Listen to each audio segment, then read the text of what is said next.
You are now listening to the Hot Take Hot Box. You are now listening to the Hot Take Hot Box. Ladies and gentlemen, it is the Hot Take Hot Box. The Sixers are now down 3-1 in the Eastern Conference quarterfinals against the New York Knicks.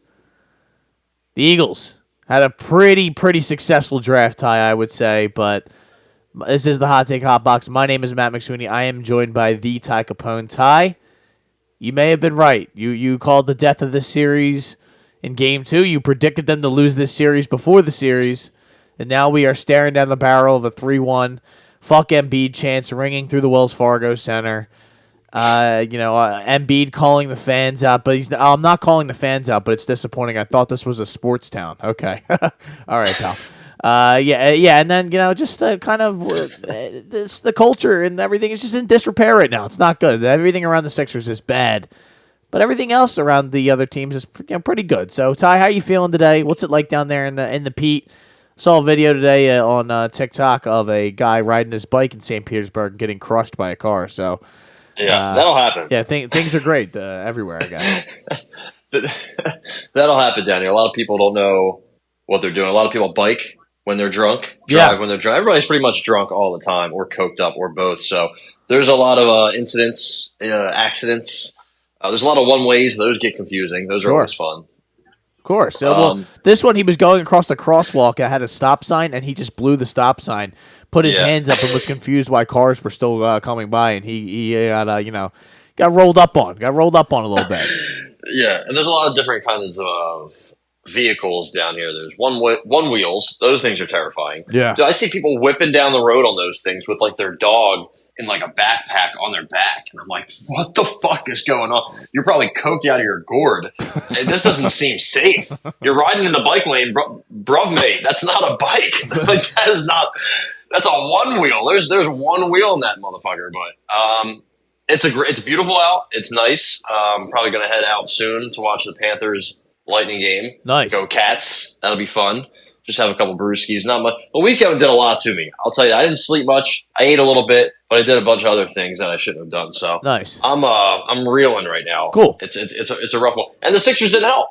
No, they did a good job of ruining a Sunday afternoon. They tried their best. I really refuse to let them ruin my weekends any more than they have. But let's just get right into it, Ty. The game. I guess we didn't do a pod after Game 3, so before we kind of just shit on the Sixers, I will say Game 3 was incredible. That was one of my favorite games. Watching them, just enjoying that kind of just performance by Embiid, a masterclass legacy, just historical performance by him. 50 points, 8 boards, 4 assists. Maxey mixed in, 25. Oubre had 15. The bench players and the kind of role players played better. Like I said they would for the most part in that game. They would play better when they came home, and they went up scoring 125 points, taking care of business. But the big story was just Embiid dominating that entire game from pretty much start to finish, especially in that second half. I think he had 4 or 5 threes in that third quarter. And then it comes out that he's got Bell's palsy. That's the reason that his eye wasn't blinking, which is insane. That's just crazy that's even a thing. But I'm glad that apparently it's no big deal. Apparently, which is even more insane. I was like, this looks kind of like a big deal, but I'm no doctor. Yeah, I'm no doctor as well, and all I can say is that sucks. Really, it's I don't know, other than it's crazy that stuff like this continues to happen not only to the Sixers but to Joel. I mean, the guy's knee, foot, everything, and now half the man's face is paralyzed. So it's, what can you do? Really, it's just a continuous, endless string of bad luck when it comes to that guy's health. But they won, and like you said, it's not really going to affect his play. So we keep him moving. I was so excited going into yesterday. I really was. I thought there was no way they would lose. After the way they played in Game 3, I thought they had figured out that the Knicks are sort of a one-trick pony, and if you're able to really slow Brunson down and, just not everybody like Josh Hart, Josh Hart's come back to earth. If those other guys aren't going to play the way they did the first 2 games, especially up in Madison Square Garden. Like I just said, the role players, they always play better.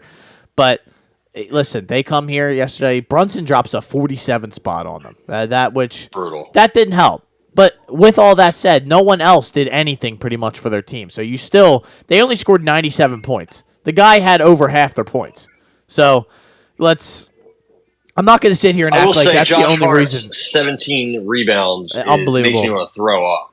He had 17 and Anunoby had 14. Yeah, but still, that's having 17 boards and the impact he makes is more than just scoring. That's what was killing us when he was scoring, because it's like, damn, this guy's playing good defense. He's getting boards, and now he's making threes. And now he's in shots. Yeah, it's absolutely brutal. But Sixers just completely melt down yesterday, Ty, in classic Sixers fashion, where they can't score at the end of games. They can't run a good offensive set.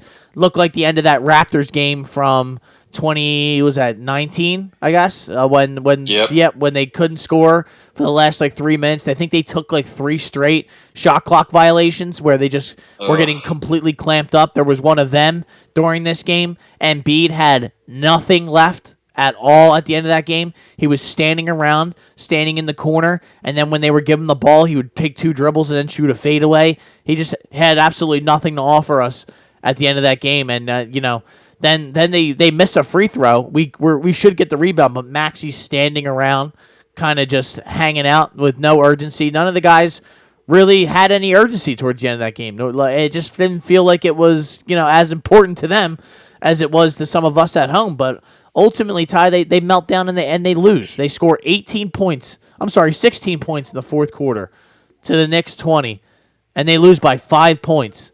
And that's now 3-1. Places loaded up with Knicks fans. It really was. And I made a statement on Twitter, that the Sixers ticket holders and the season ticket holders should be ashamed of themselves. But the more I think about it, it's like these guys paid for tickets, paid exorbitant amounts of money to get these season tickets. They probably couldn't sell them at all during the season because Embiid missed 40-some games, and it was almost unwatchable for large stretches of the season. And then the first round comes around, and they're probably like, you know what, I'm going to get my money back here. And those Knicks fans have no problem, hopping down the turnpike and coming down here. And that's what you see. You see a wealth of blue and orange in the stands carrying on. It's almost like a neutral site game. It is sad, but I don't think Joel has any right to say anything about the fans or anything like that when you yourself has a tendency to not show up either. So I don't see why I'm having to hear from him when he completely disappeared again in a very important pivotal game at the end in the playoffs. I mean, what was it last year? Game 6 against the Celtics. He just disappeared. Didn't want the ball. Didn't really. He just kind of floated away into the perimeter, into the background, and nobody really cared about him. And it was Harden dribbling around and him just standing there. And there was a lot of that at the end of this game. He was tired, dead tired, and there was nothing that the Sixers could do. They could bring in Paul Reed, but I mean, how much could Paul Reed give you? He had 4 minutes in this game. Maybe they could have found a spot for him to get some minutes a little bit earlier, but this was a close game throughout. The Knicks had a good second quarter. They came back. They made this game. They took the lead.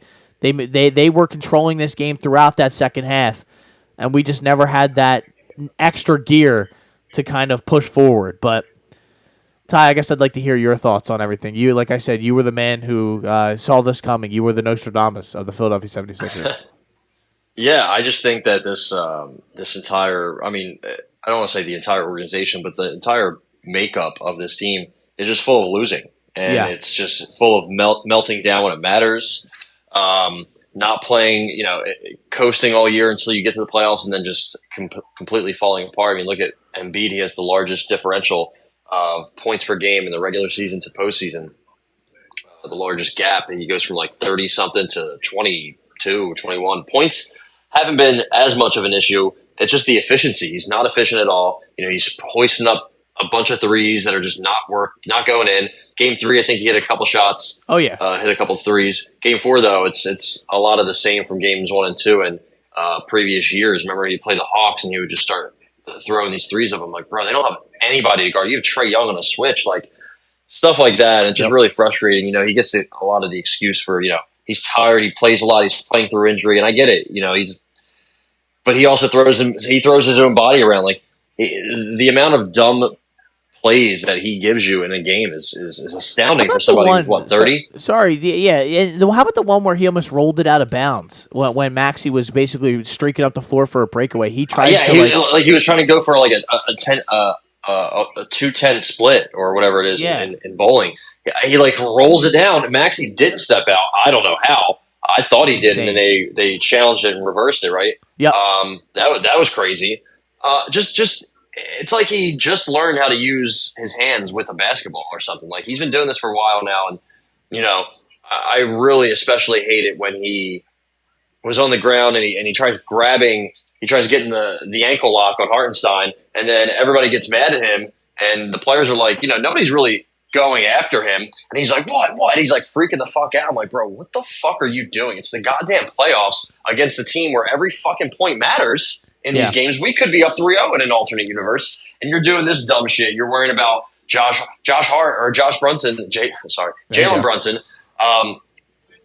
He's king of push-offs, but also, Embiid's throwing shoulders and elbows into him, and he's like, what was that for? And I'm thinking the same thing. Like, what are we doing here? Like Every possession matters. Stop. Please stop. You're our best player. Without you, we are cooked. Even with you, we're cooked. So he just does the passes. I mean, we were up 10 at one point in the third quarter. Oubre misses a 3. I thought that could have been like, not a dagger, but that could have been massive.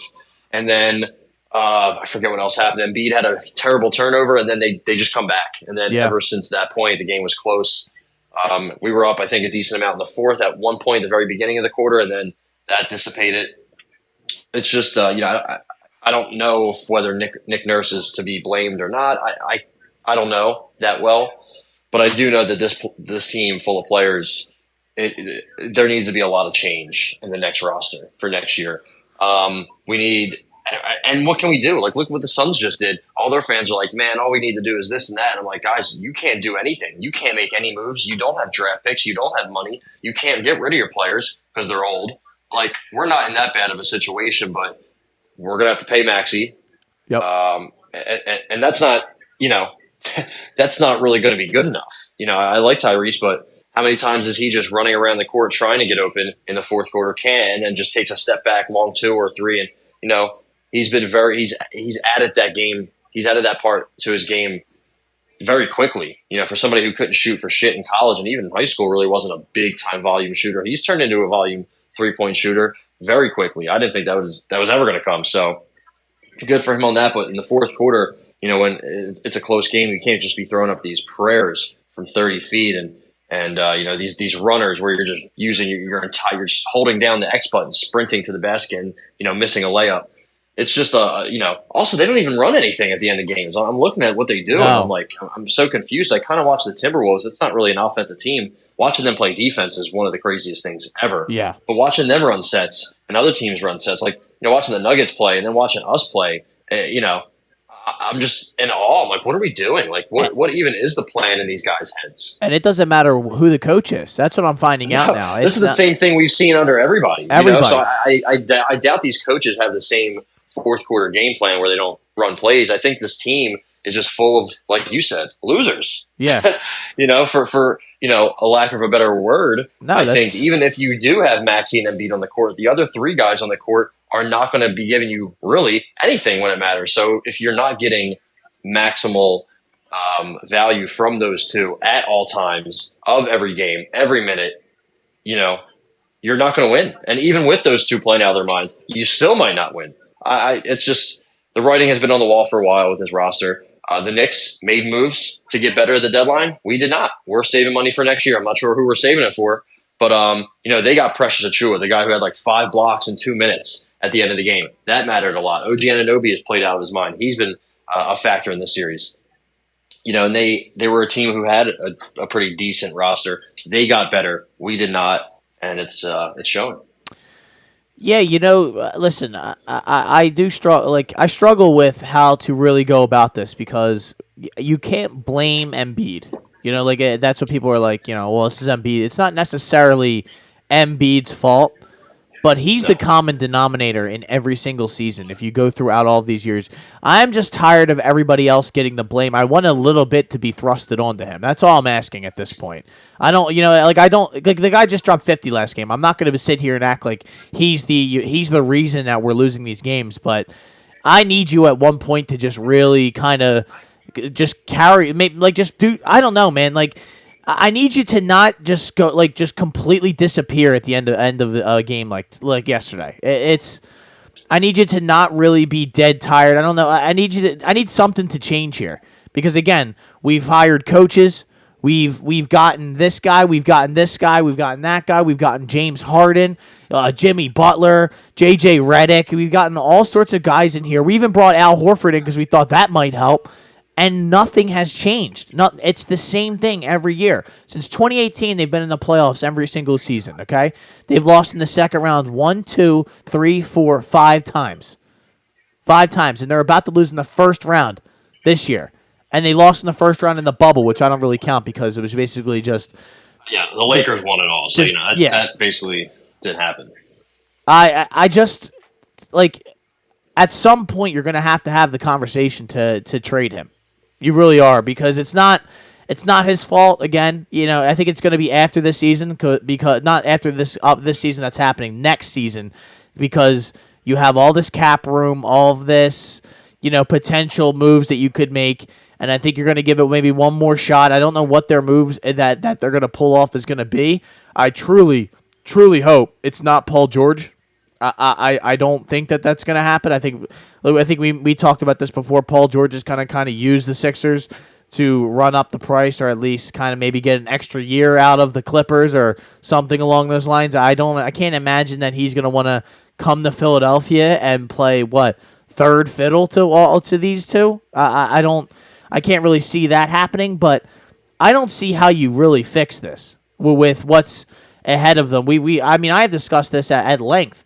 The free agents that are coming up this season, it's not something that it's really gonna be world changing or that it's gonna be like, oh wow, the Sixers got this guy. The Sixers signed Pascal Siakam. I wanted to maybe trade for him coming up, but Ty, how do they make this right? That's what I'm struggling with. There's no way they can really make this right. Paul George, Klay Thompson. Nobody wants Klay Thompson. James Harden's going to be a free agent, but no, we already did that.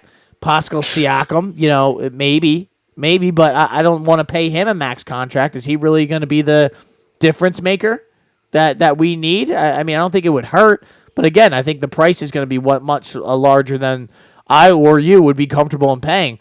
Other than that, what do we do? Well, I don't really know what there is to do or what you can do. I guess short term or short list. One of the players that I think could be available and that I want.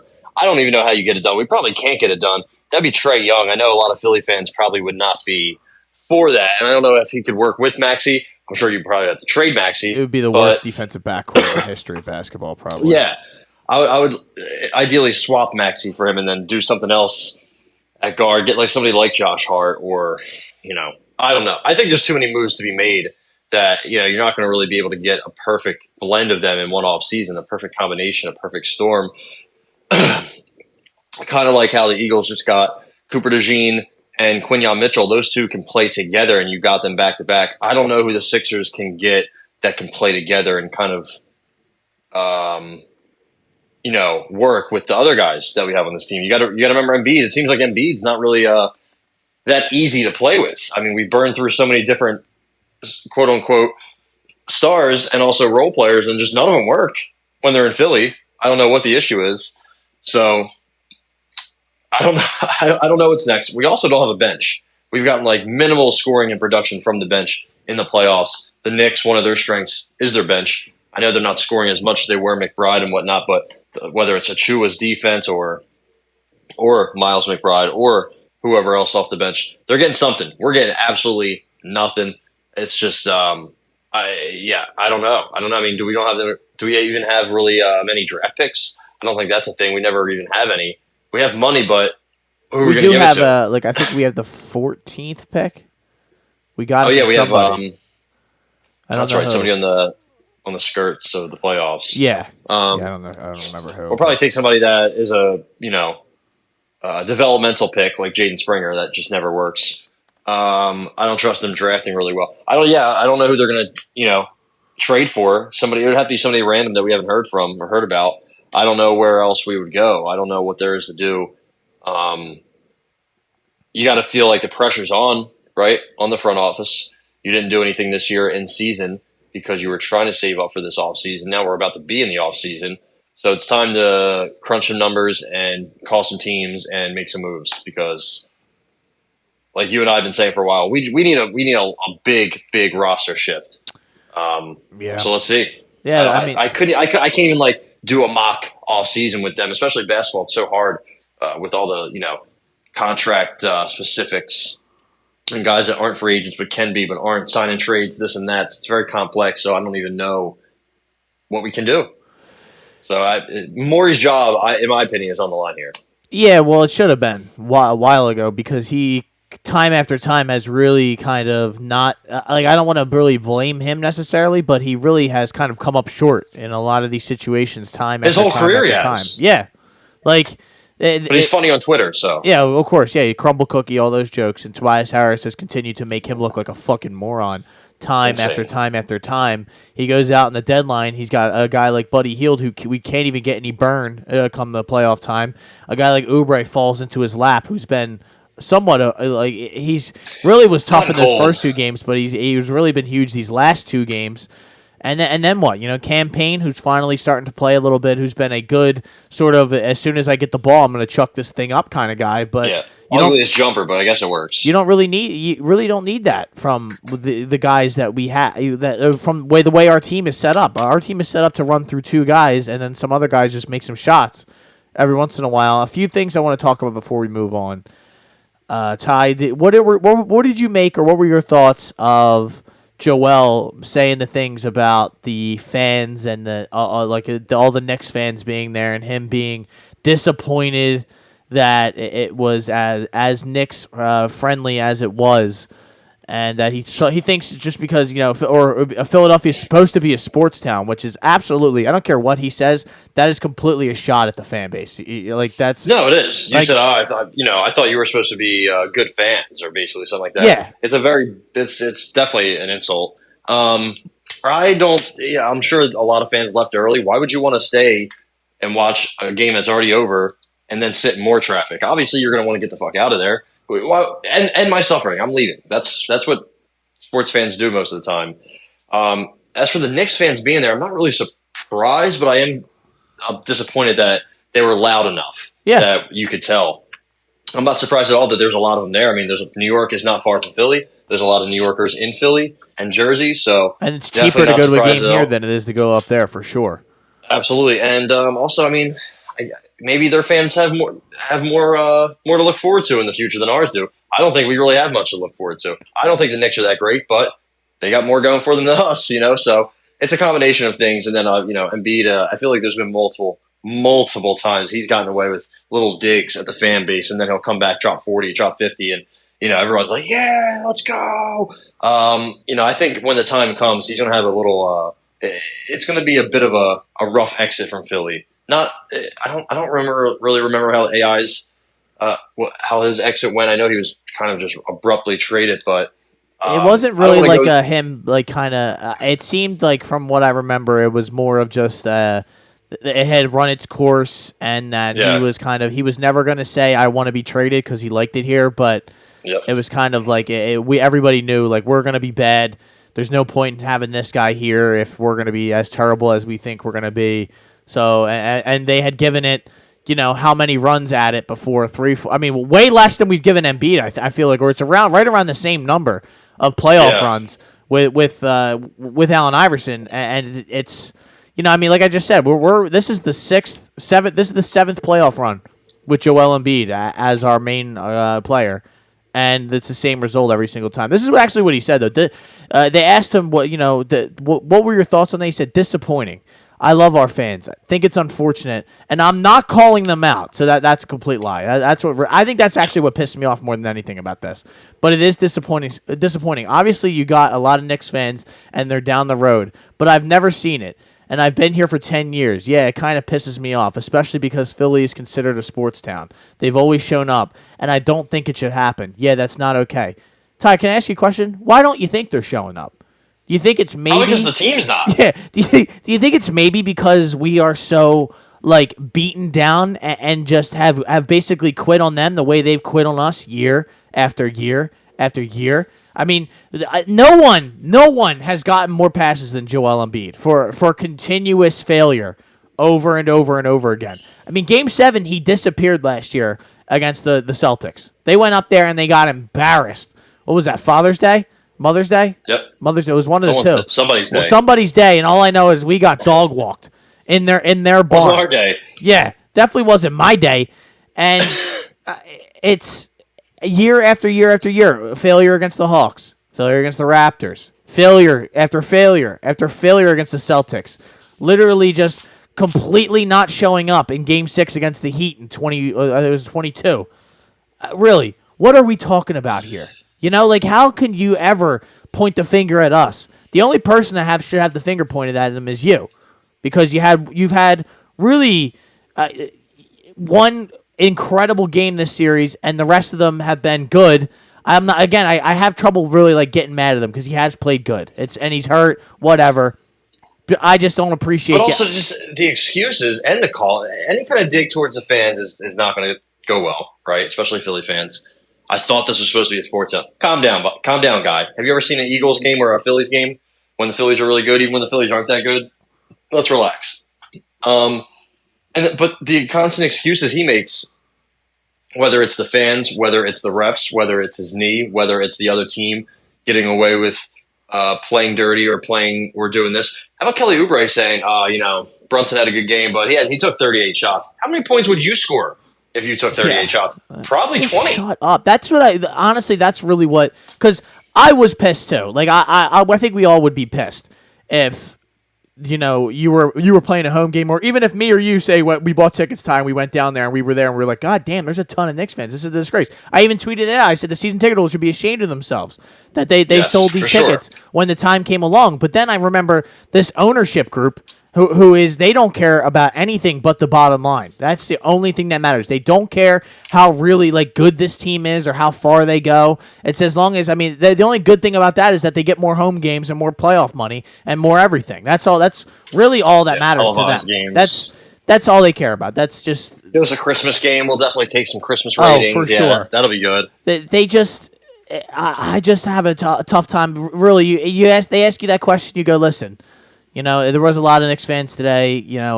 It's disappointing, but I don't blame the people for being disappointed in us. We didn't play well. It's on us. Yeah. It's on us to make sure that they show up. We've obviously got to be better. We've given them reasons not to show up. I've never heard something like that ever. Ever, because again, like you said, it's never anyone else. It's never his fault. Yeah, it's always somebody else's fault. Somebody's probably listening to this going, fuck these guys. Hey, he's definitely taking ownership. Because there's a lot of people who, like, really protect Embiid. Like protect him more than any other athlete has probably been protected in this city. And I understand it because he was when we were as Sixers fans at our lowest point, that was our only hope, our beacon, through the storm, was that Joel was going to turn into the player. And he has been way better than anything we could have ever imagined. He's turned into an incredible basketball player, an MVP. He's changed he's pushed this team back into the limelight. But at some point, you got to look at it and go, listen, we started this process to get out of the second round. Everybody was tired of going into the first round, going into the second round, and losing and being stuck in mediocrity. That's what everyone said, and everyone agreed when the process was happening, for the most part, other than some old heads at the time said that, you can't lose on purpose, yada, yada, yada. Now we're looking at a tie, and I just explained to you, 6-7 years, loss, 5 losses in the second round, 2 losses in the first round. What is different from now and then. We have a superstar. That's it. We still continually fall short. We still continually fail. And at what point do we pull the eject cord? And I think I'm going to put it out there that I think after this upcoming season, we're going to lose here probably in 6. We'll come home and lose at home to make sure that we get the Knicks fans can come here and carry on Thursday night, and that'll be great for everybody. And at least the organization will make a couple extra bucks, but. Whenever they make these moves this upcoming season and they don't work out, that's when you'll start seeing the Embiid, has requested a trade. He'll make sure they make it as difficult as possible. Try to force his way to Miami or something like that, where it'll be great to build his family and stuff like that, and that'll be it. That's the end of that. But I guess I talked for too long.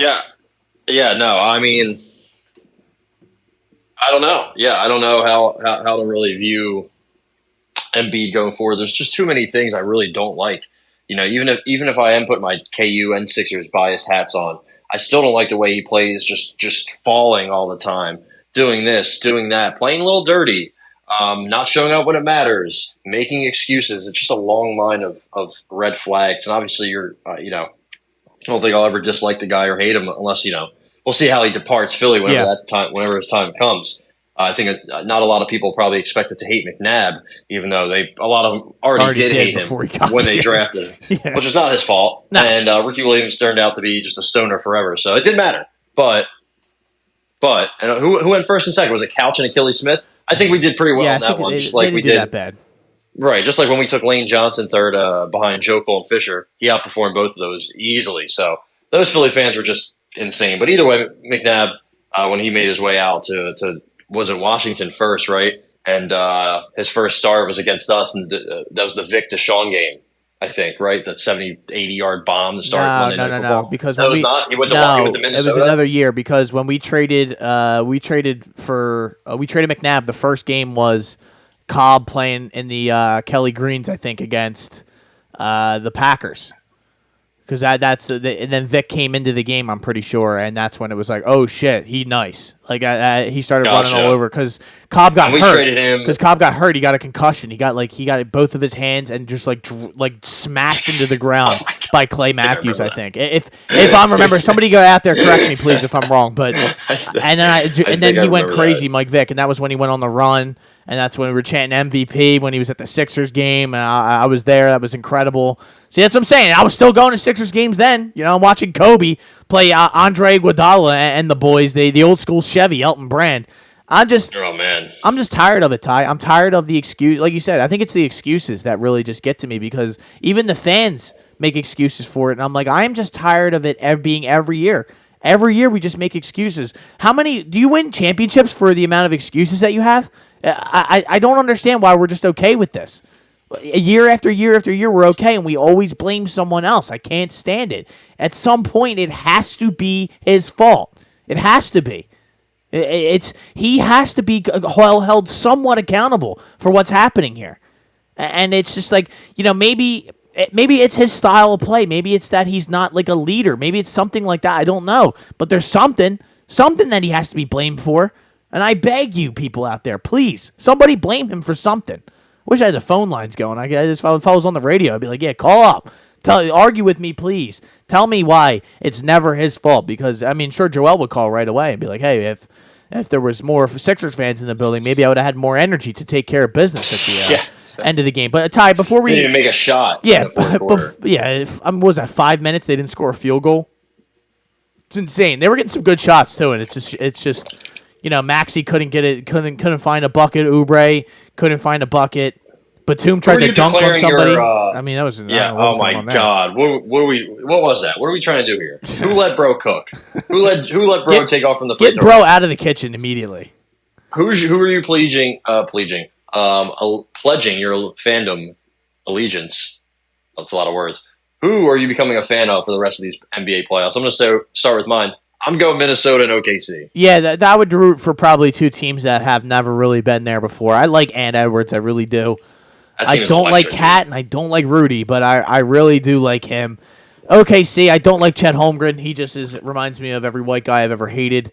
who just, he just looks weird. That's all. That That's is fair. basically all I can say. He's real slender, and he's really good at basketball. That's probably why it bothers me, though, because that's like, I wish I had his build, and I wish I was like him. But, yeah, that's probably those two. And on the East side, I don't even really want to root for anybody. The Pacers, no. I hate the Knicks, obviously.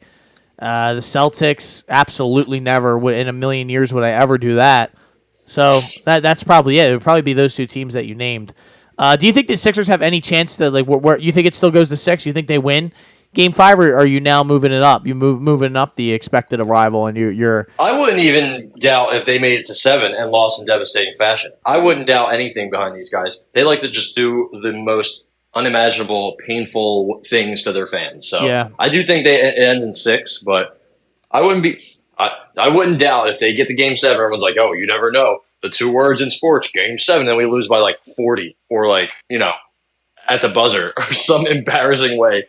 But I do think 6.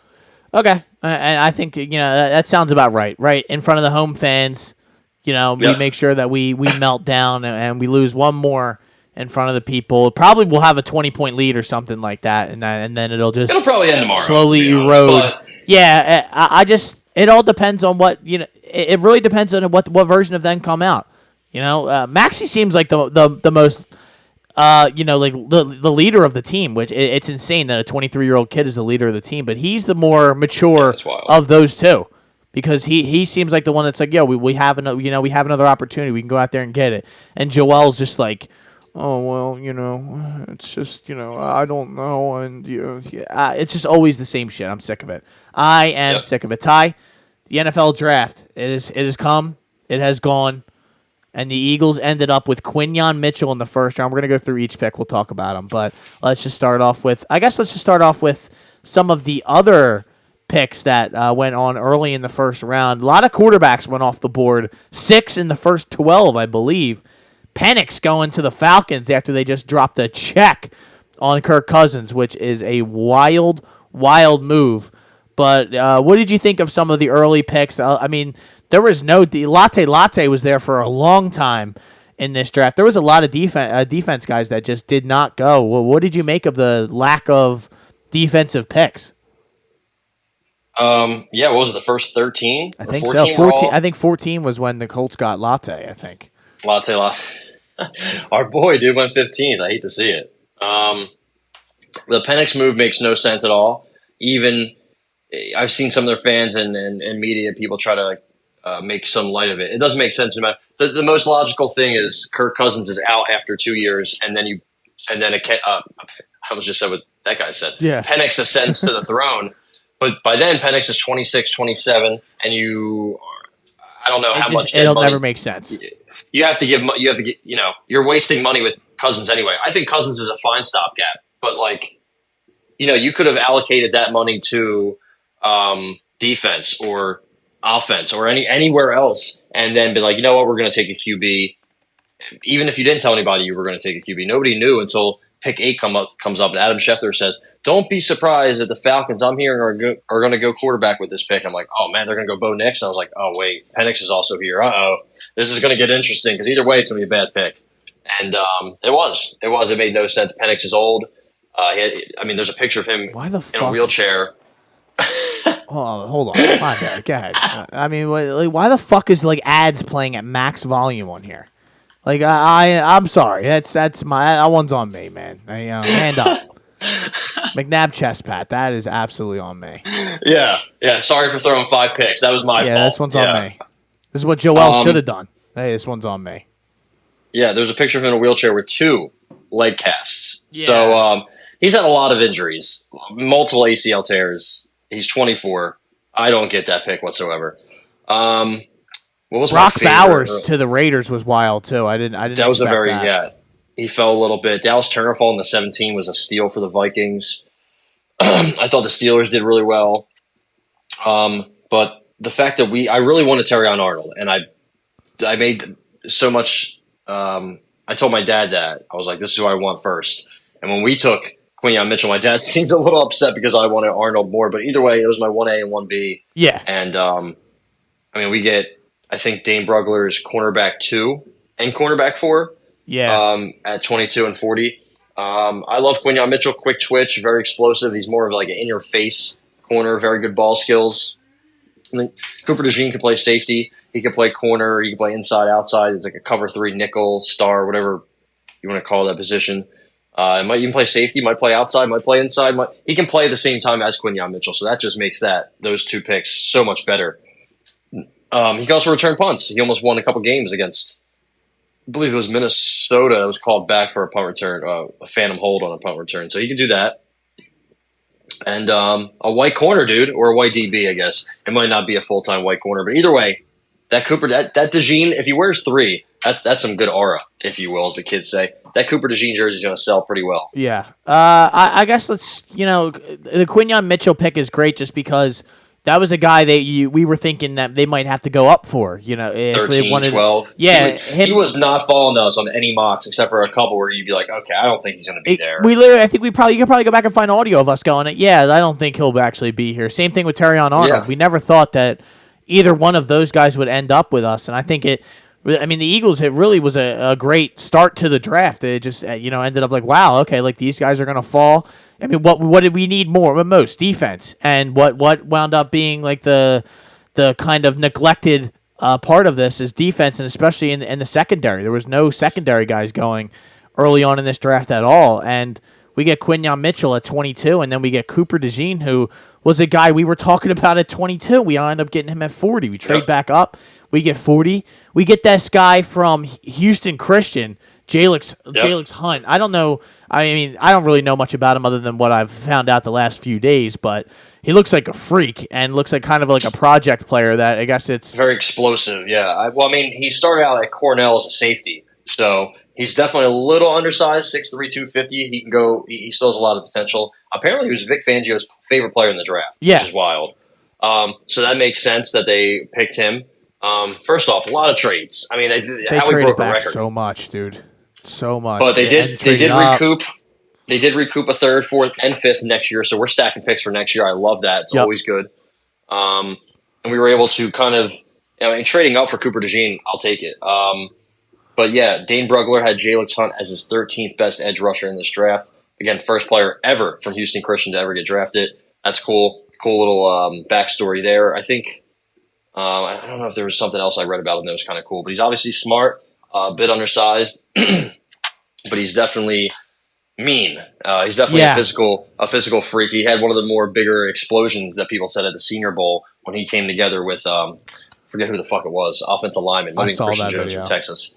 It was just loud, and he just bull rushed him. So, I mean, he's definitely going to have to work on some, developing some moves. I think there's a couple picks that we made that kind of allude to a nice competition. I think this is going to be one, Jalix Hunt and Nolan Smith. I think he's a little bit behind him already, but they remind me a little bit of similar players. I think Jalix Hunt's this is probably a developmental year, but if he comes on the scene, he produces in camp, he could push Nolan Smith out of that spot or push ahead of him.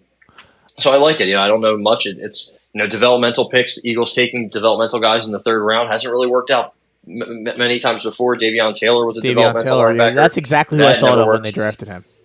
Yeah, so at least he was in a different position, but I mean, still, you never know. But I like who we have now, like coaching, so I think that matters a lot.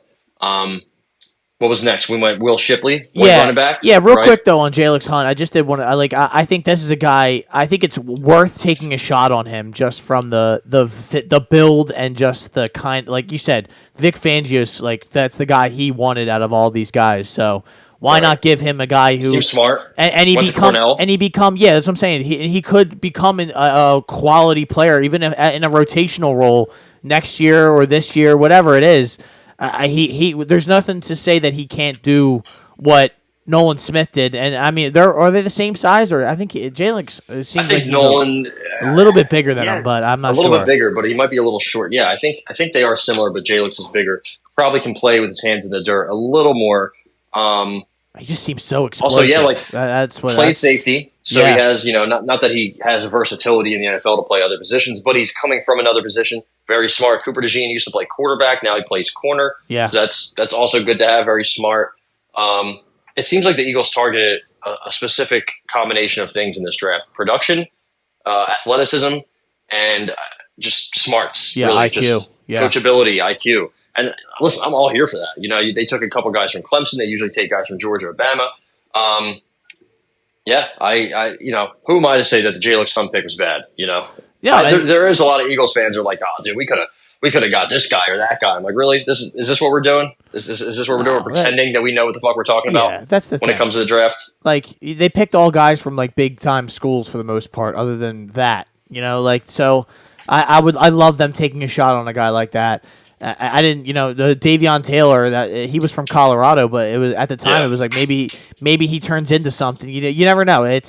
You're not really gonna get locks in the third and fourth rounds of these drafts. You're also not gonna hit. No, you're trying to project. You're trying to get, and you will hit though. That's the thing. You'll hit on a Jason Kelsey, on a Jordan Mailata later in the draft. There's plenty of those opportunities. Did you like the Will Shipley pick? I mean, that's a sneaky. I did not think that they would get a running back that high. I kind of given up on that after they went and got Saquon, but I like Will Shipley. I mean, Will Shipley all he did was produce at Clemson. Very productive on a team that honestly had a smelly ass offense the last couple of years. Yeah. They were stink. DJU, dude, he was not. Yeah, he was bad. Like, so for him to produce that well, he's the top. Cade Klubnik. Oh, he was bad too. Yeah, he's gonna be back this year. So DJU's at Florida State, which is hilarious to go from Clemson to Oregon State to Florida State. Also a Dodger draftee. So fun fact there. Yeah, he's a solid all-purpose back. Produced a lot. He's just another piece of the running back room. Daniel Jeremiah, man, he nailed this. He said we were taking somebody on day 3 that was going to be a running back. He said he would buy lunch for anybody that wanted to bet him. So that's not good. So somebody's going to buy that guy lunch. Yeah. Daniel Jeremiah, Dane Brugler, they're my 1 and 2. I will put my my whole being behind what they have to say, blindly even. And I like Will Shipley, man. He's kind of big, like 210, so he can kind of bang you around. He makes guys miss a little bit. He's not the quickest, but he has some phone booth quickness, agility. Good out of the backfield, can catch passes. He's just another option to have in that backfield. And for as many people that love the Saquon signing, he's his best days may or may not, but may be behind him. And the ankle injuries aren't going to slow down. So you just need, especially in today's day, you need multiple pieces in that backfield. Yeah. Now you have Gainwell. Now you have Saquon. Now you have Shipley. They also signed a guy I like as an undrafted free agent a lot, Kendall Milton out of Georgia. Just another running back to add to the room. I think they signed Tyrion Davis-Price from the Niners, LSU legend. Just to have guys in there that can do multiple things. Remember, we won the Super Bowl. We had 3 Ajayi, running backs, Blunt, right? Ajayi, Blunt, and Corey Clement. So they all did different things. So it's very important. I like it. He was a really high recruit, so he has that pedigree. He's a winner from high school. And, just nothing wrong with that pick. It was either him or Dylan Laub, the New Hampshire running back, another white kid that I really wanted. So I like I said, Will Shipley, just a guy always, every time he was on the field in college, produced. And what's wrong with taking a shot on a guy, especially like you said, you can always use depth in the running back room. Things happen to those running backs, and when we won the championship, we were using a ton of different backs. And God forbid something happens to Saquon, you want to have options to go to different guys that, like a Will Shipley maybe, who can give you some, catching passes out of the backfield, can do a lot of different things. Could line up on the outside if you need him to for a little like slot, just move him around if you really need to. He does all that kind of stuff. They got a wide receiver in the 5th round, Aeneas Smith. Also, he was Dane Brugler's 10th best running back, so that's pretty high praise from Dane. Yeah, shout out to Dane Brugler, man. That's my boy, dude. He's gonna be on. Now, I'm gonna start having guys like that. Let's get him on. Let's get him on. Yeah, let's get somebody on. Aeneas Smith kind of has that Steve Smith build. Not that I'm not saying, he just reminds me of a short, porkier guy who just catches passes, breaks tackles, and makes plays with the ball in his hand. Fastest, but quick. Yeah, quick, and the kind of just a dependable slot receiver kind of guy that the Eagles, we really, like we've made mention of, we have had a hole there. So it seems like there's going to be a little bit of options and a little bit of a battle come training camp for who's going to get some of that burn for the 3rd wide receiver slot. So I guess that's a cool move. I liked Aeneas Smith. I watched him a lot at A&M. He was very productive. He was there for a couple of years. He's a little small. I saw people, again, Facebook Eagles fans who Shut don't up, know what they're talking Facebook, about in dude. general. That's where That you might as well just go put your head in a microwave if you want to go listen. I just want to tell every 45-year-old adult that they should just jump off their bridge. But I hold back. Yep. I try to be respectful. These people have families.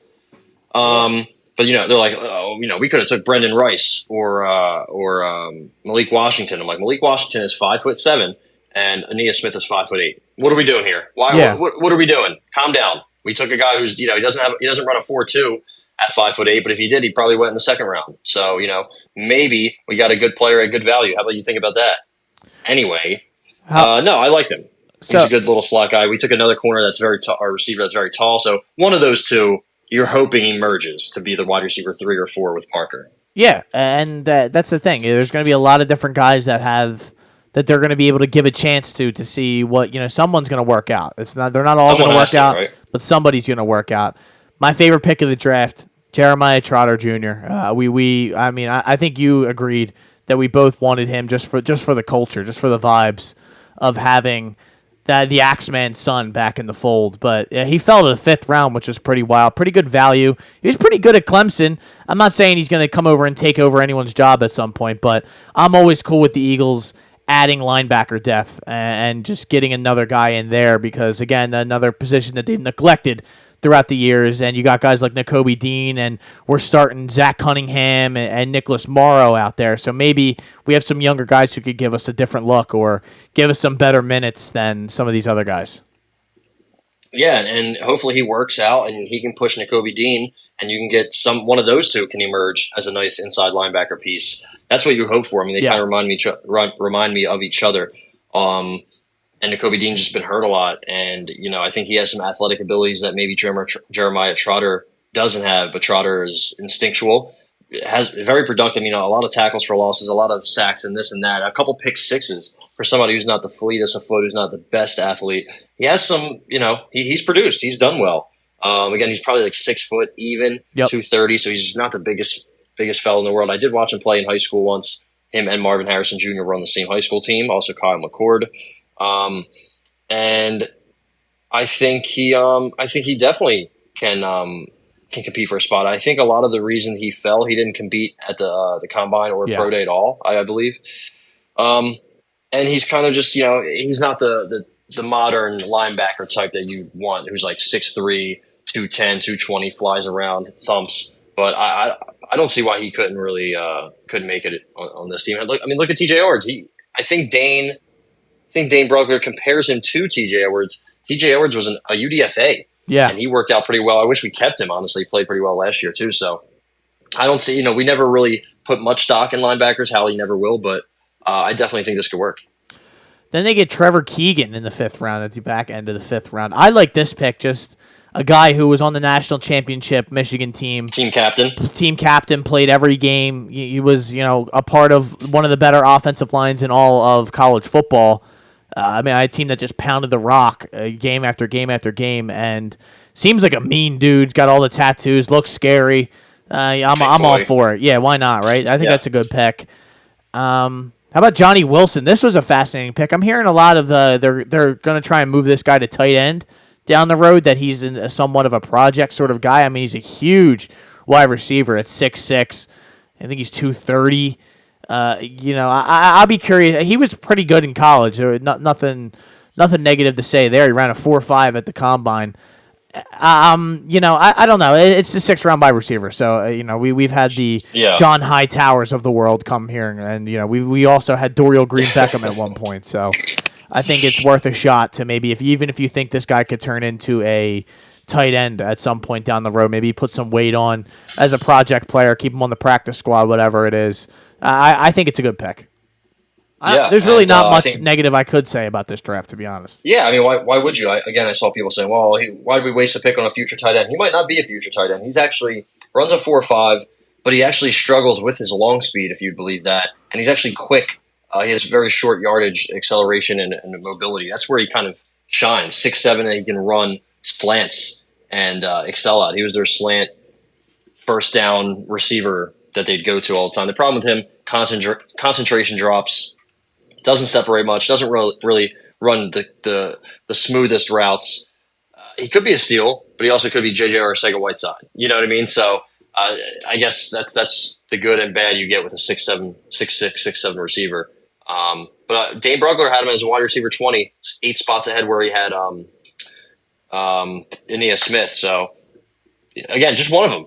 Just one of them has to kind of work out, and that's a home run all day. I think so too. And then they get Dylan McMahon in the 6th round, which this seemed like a pick where it's like, hey, how can we find the most Jason Kelsey-like center possible? Yeah. And it's exactly very similar. They seem very similar as prospect. I mean, Jason Kelsey at one point wasn't a big prospect, right? No. So it's not the craziest thing in the world, but the odds are he will probably be more like a, I don't know what kind of center that we've ever had that flamed out. It's been so long since we had a center that wasn't Kelsey.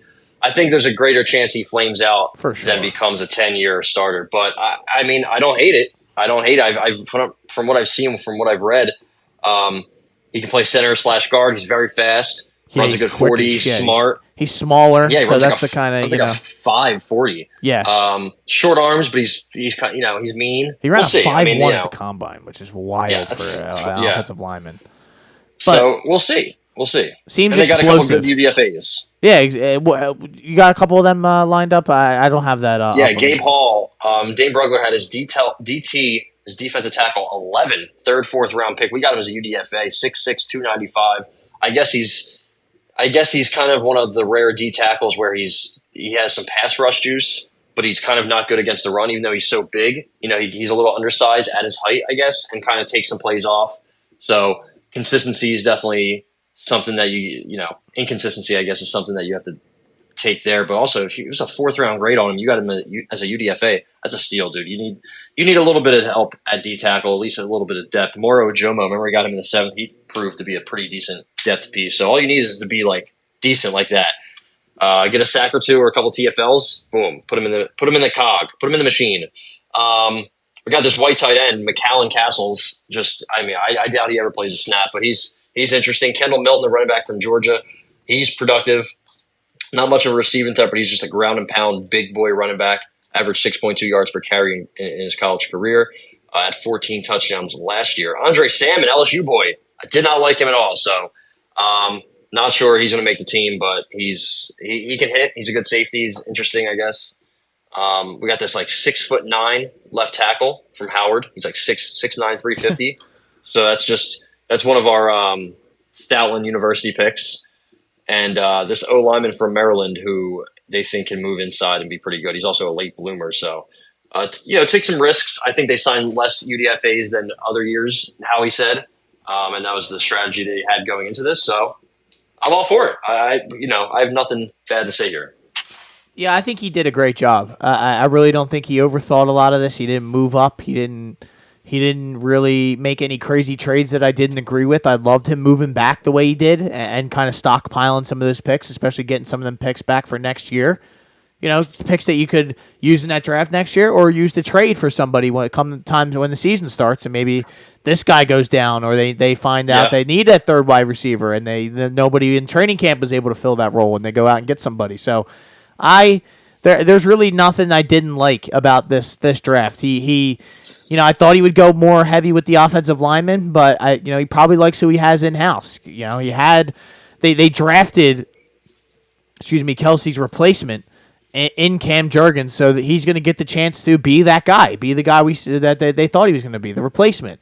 So it's going to be Landon Dickerson, Lane Johnson, Cam Jurgens. It's going to, you're going to have, what's it called? Mylott on the outside. Who's going to be the left guard, though, I guess, would be the question, right? It's going to kind of be a battle, or am I forgetting somebody? Big Steen? Yeah, see, that's the only thing that worries me. And we also forgot to talk about the Eagles signed Mekhi Becton. That was pretty wild. I didn't expect that to be random sneaky pick. Yeah, I don't know if you could play him inside. He's very big. Yeah, he's very big, and I don't mean that in a good way. But if he could lose some of that weight, if he could stop taking penalties, and if he could just get his mind, he's a bit of a crazy guy. Yeah, if you just get him under control, $5 million to be a backup swing tackle. Maybe you can play him inside. Either way, it's probably better than Jack Driscoll, right? So. I don't mind that at all. No, I think it's a great... Matt Hennessy, I think, is somebody you can put in at right guard. True, that's right. I forgot they signed him. But yeah, so it seems like there's going to be that kind of just an open contest for that. The big training camp battles, I'm saying. Probably the slot receiver. There's going to be a lot of people battling for that. Parker, Paris Campbell, Wilson, Aeneas Smith for sure. There's going to be people, Joseph Nada. Yep. There's going to be some time open there for the D line. Some of those edge rushers. There's going to be not, let's say you're going to have the Josh Sweat, Bryce Huff, Brandon Graham. They're going to take up a lot, but I mean, there's going to be some open time there because they like to rotate these guys in and out. Linebacker is kind of a little bit open. Obviously, Nakobe Dean's going to get the number one chance at that kind of interior linebacker, but Devin White, Trotter. There's a lot of different guys that are now in the fold. I really like and you know how negative I mean, especially me, but you were as well, feeling about the Eagles after last year. I was in bad shape. I didn't believe in them. I thought that it was a wrong move to bring back Sirianni, which I probably still feel that way, but. They went out. They got good coordinators. They kind of did everything they could to kind of make this thing as appeasable and kind of just ready. I feel good. I feel good about the team. I feel good about the moves they've made, and I think we are looking good heading into 2024. Also, if you look at our DBs, loaded now. What? Slay, Gardner Johnson, Blankenship, Quinyon Mitchell, Cooper DeJean, Avonte Maddox, James Bradbury, Sidney Brown. That's a lot of motherfucking guys, man. Yeah. Those are all you can play them. I think maybe you see Josh Jobe, Tristan McCollum, Tyler Hall, Mekhi Garner, somebody else. They probably don't even have room for any of them, but that's just a lot of bodies, a lot of good bodies. Just hopefully we can keep some pieces healthy. And free agency is still open, right? You can still make some moves, make some trades here and there. I don't know what I would like to see us add, maybe another tight end or another receiver if some of those guys don't work out. But other than that, maybe a guard just in case. Like if you see that Tyler Steen isn't going to work or whoever it is isn't going to work, you go out there and get somebody. But that's what you have training camp and the preseason for. So we're a long ways away, but we're also not. It's kind of a weird time of the year. Yeah, I could see Bradbury getting cut at some point during this June 1st post, right? You can kind of save money. Yeah, I could see something like that happening just because of how loaded the room is. But you don't want to go and cut people that you don't, just because. I know. And then you don't want to have a similar situation that you did last year where you're starting Keely Ringos and rookies that, maybe aren't ready. The Josh Jobes of the world who are committing. I mentioned Keely Ringo. I think I forgot about him. No, also, yeah. Isaiah Rodgers. Yeah, exactly. Coming off a suspension. There's plenty. They are loaded in the cornerback room and the defensive back room overall now. And you'll have Sidney Brown coming back at some point. So it'll. Yep. I think we're in good shape now. We are in really good shape, and I like what's going on with them moving forward. Phil's did good this weekend. I don't want to spend too much. We'll have another pod for them at some point down the road. But they are rolling games. Bohm's hitting the shit out of the ball. Harper's hitting homers. Baseball. Stott's hitting. So it's starting to Stott hit 2 home runs yesterday. It's looking good. I feel good. But I don't want to waste too much time on them because I don't want to. These people, if you're still listening now, don't feel like a Phillies breakdown an hour and 2 minutes into the podcast. So until next time, ladies and gentlemen, thank you for joining us. We have a big episode coming up this week, a 301 preview. We will have Canelo is back. Canelo's back. We'll have a whole boxing and everything. We'll have a MMA breakdown from yesterday. I still have to go back and rewatch some of the fights that I missed from this past weekend, so I did not want to lie to the people and be like, that was a great fight. I mean, I could, and everyone out there would. Everyone wouldn't be able to tell the difference because those fights were, for the most part. There was some finishes, though.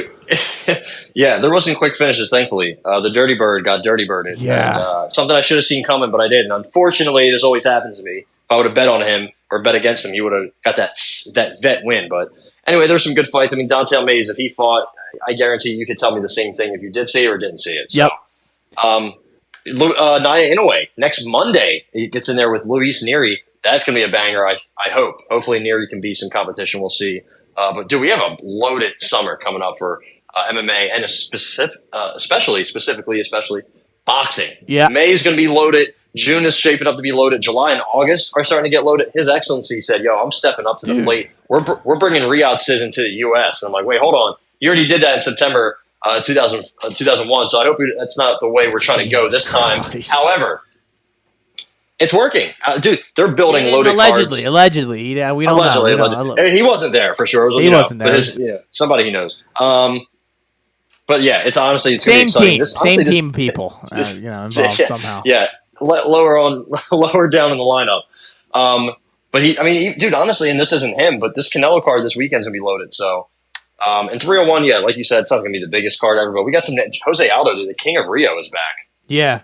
No, I do not mean Conor McGregor. No, this is he basically is, but this is kind of I saw somebody say it, and it's true. It's kind of like a loaded fight night card where then and there's a title fight on top, but there's a lot of Silvas. You know, it's real kind of.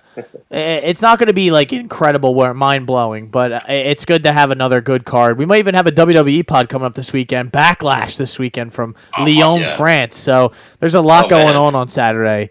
Possible Game 7 for the Sixers on Saturday as well.